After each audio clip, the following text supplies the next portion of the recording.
بہت سے بچوں کا پروگرام رہ گیا ہے، وہ بچے پروگرام پیش کریں گے۔ دیکھو ہم سب کو معلوم ہے کہ ہم بھی اسکول اور مدرسے کے اندر پڑھے ہوئے ہیں، جب کوئی بھی بندہ پڑھاتا ہے اور سامنے والا پڑھتا ہے تو بڑی محنت کرنی پڑتی ہے،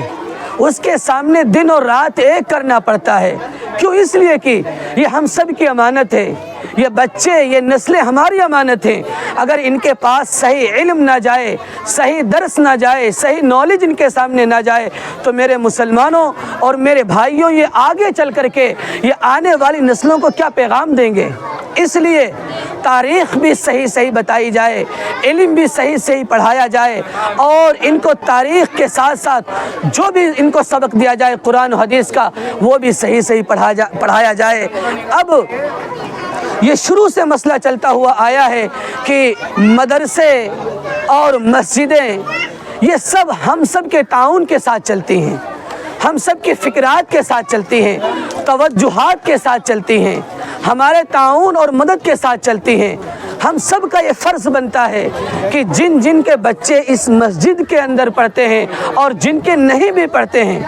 یہ ہم سب کا سبق بنتا ہے کہ ہم ان بچوں کی بھی دیکھ اور ریکھ کریں، اور ساتھ میں جو ان بچوں کو پڑھانے والے ہیں، استاذ ہیں، ٹیچرز ہیں، ان کی بھی دیکھ ریکھ کی جائے، ہر طریقے سے ان کی مدد کی جائے، ہر انداز میں ان کو مال فراہم کیا جائے، کیونکہ یہ آج کا مسئلہ نہیں ہے، یہ پیغمبر علیہ السلام کے دور سے یہ ساری چیزیں چلی ہوئی آئی ہیں کہ جب حضرات صحابہ جب کوئی چیز صحابہ کو سکھاتے تھے تو آپ علیہ السلام بھی ان صحاباؤں کی مدد کیا کرتے تھے اور ان کی دیکھ ریکھ کیا کرتے تھے، تاکہ یہ صحیح طریقے سے، اچھے طریقے سے ان کی دیکھ ریکھ کریں اور ان کو سبق پڑھائیں، بچوں کو تعلیم دیں۔ اس لیے میں سمجھتا ہوں کہ ہم سب کا فریضہ بنتا ہے کہ ان قاری صاحب دامت برکاتہم کی حوصلہ افزائی کی جائے، ہر طریقے سے ان کا تعاون کیا جائے، اور ان کے شانے بشانے کھڑے ہو کر کے ہر طریقے سے ان کی مدد بھی کی جائے، خیر اور خیریت بھی معلوم کی جائے، بچوں کی تعلیم کے بارے بھی معلوم کیا جائے کہ بچوں کی تعلیم کس طریقے سے مضبوط کرنی ہے۔ یہ سارے چیزیں آپ کے مشورے سے ہوں گی۔ جب آپ ان کے کانٹیکٹ میں رہیں گے اور ان سے تعلق بنائیں گے، ان سے مشورہ کریں گے، تو الحمدللہ یہ آپ کو بہتر سے بہتر باتیں بھی فراہم کریں گے، اور اس فراہم کے ذریعے سے ہماری اور آپ کی نسلیں انشاءاللہ کامیاب ہو جائیں گی۔ تو عمل کریں گے بھائی انشاءاللہ۔ اللہ تعالیٰ کہنے سننے سے زیادہ عمل کی توفیق عطا فرمائے۔ وآخر دعوانا الحمدللہ رب العالمین۔